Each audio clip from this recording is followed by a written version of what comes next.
નમસ્કાર, આપ જોઈ રહ્યા છો TV9. હું છું જગદીશ. સમાચારની શરૂઆત વિસ્તારથી સૌથી પહેલા વાત કરવામાં આવે હડતાલની તો એસટીના કર્મચારી બાદ હવે રાજ્યભરના શિક્ષકોએ હડતાલનું શસ્ત્ર ઉગામ્યું છે. રાજ્યના તમામ સરકારી પ્રાથમિક શાળાના શિક્ષકો માસ સીએલ પર ઉતર્યા છે. શિક્ષક સંઘે વિધાનસભા ઘેરાવની ચીમકી ઉચ્ચારી છે.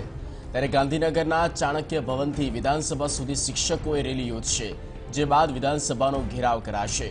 શિક્ષકોની માંગ છે 1997થી અત્યાર સુધી ભરતી થયેલા તમામ શિક્ષકોને સિનિયોરિટી બઢતી અને ઉચ્ચતર પગાર ધોરણનો લાભ આપવામાં આવે. પ્રાથમિક શિક્ષકોની ફરિયાદ છે કે વિદ્યા સહાયકો શરૂઆતના 5 વર્ષ ઓછા પગારમાં કામ કરે છે. 5 વર્ષની નોકરીને સિનિયોરિટી બઢતી કે ઉચ્ચતર પગાર ધોરણમાં ગણવામાં આવેલા નથી.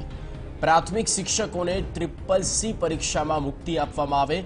તેમજ શિક્ષકોની માંગ છે કે સરકાર શિક્ષણ સિવાયની કામગીરીમાંથી તેમને મુક્તિ આપે, કારણ કે સરકાર શિક્ષણ સિવાયની અન્ય કામગીરીઓ શિક્ષકો પાસે ફરજિયાત કરાવે છે.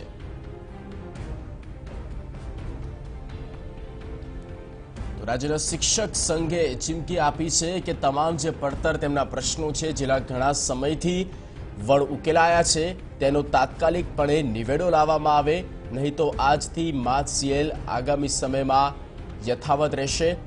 ચાણક્ય ભવનથી વિધાનસભા સુધી રેલી પણ આજે યોજાવા જઈ રહી છે. તો સરકાર સામે હવે શિક્ષકોએ પણ બાયો ચડાવી છે. માત્ર ને માત્ર આશ્વાસન આપવામાં આવે છે, સિમ્પથી આપવામાં આવે છે, પણ કોઈ જ સમસ્યાનું કાયમી ધોરણે નિરાકરણ નથી આવી રહ્યું. માટે હાલ તમામ શિક્ષકોની આજથી હડતાલ. સરકારી પ્રાથમિક શિક્ષકો માસ સીએલ પર ઉતરી રહ્યા છે. તેના કારણે શિક્ષણ જગતમાં અને ખાસ તો વિદ્યાર્થીઓને પણ નુકસાન થઈ શકે છે.